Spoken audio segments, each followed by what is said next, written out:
so much data, and now they're starting to use it more interestingly. So I don't think the killer applications, there's still quaint, cute applications. Right? I think there's a lot of research that needs to be done. I think right now we have the early ages where we have the brute force AI, right? Put all the data, all the compute, and you make it. I think we'll do things smarter. We'll have specialized models, and they'll allow us to do more interesting things. So we are really at the beginning of this AI age, and that's important. Let's see, so from a technology perspective, a lot of things have happened over the last 30 years or so in electronics, in materials, in computer science, computer architecture, that has allowed us to do a lot of these things, right? And this is going to continue, but I think we'll start doing things in a smarter way. And we found so many applications in everything. Science, right? We talk about this. I work in a few different projects. We used it a lot in medicine, right? So proteomics, designing new proteins, new drugs, antibiotics. AI is wonderful. It goes around and searches. Basically what it can do very nicely is to find patterns in high dimensional space. Right? That's what AI is good for. Right? So I have a lot of data, very high dimensionality. It was a different time here in GC.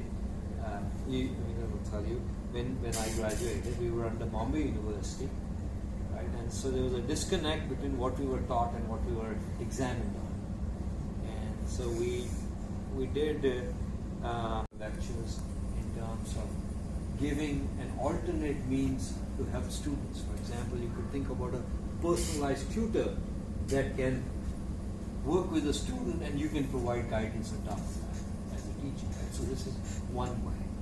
The second thing that you have to think about is how do you provide the right exposure to AI to the student? Right? So how do you incorporate it into your curriculum, no matter what you're teaching? Right? How they learn about AI, its power as a tool, its limitations as a tool. So they are able to think in their field more effectively, more creatively, because now they have another tool that helps them, right? Along with mathematics, along with computing, this is another tool that they can use. So that's the second part. And the third part is what I talked about, right? There are ethical aspects here. 20, 30 years back?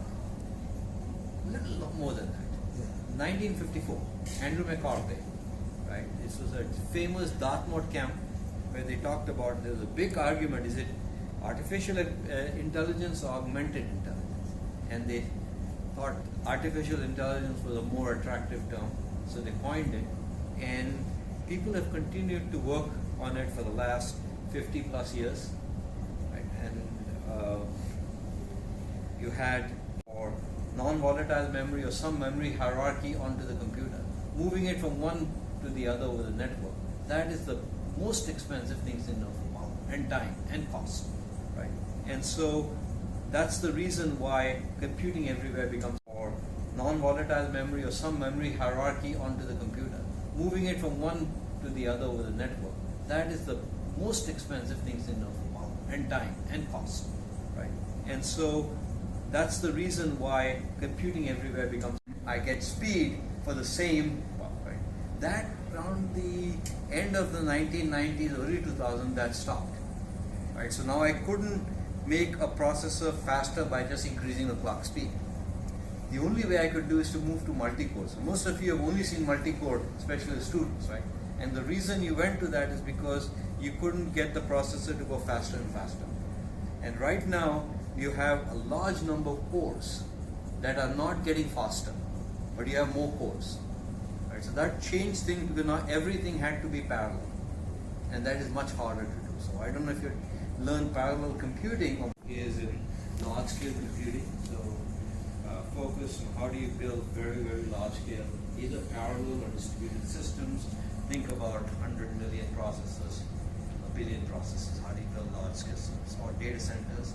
And then how do you build applications on top of them that use this, right? In science, in business, in finance, security. So I work with a lot of applications.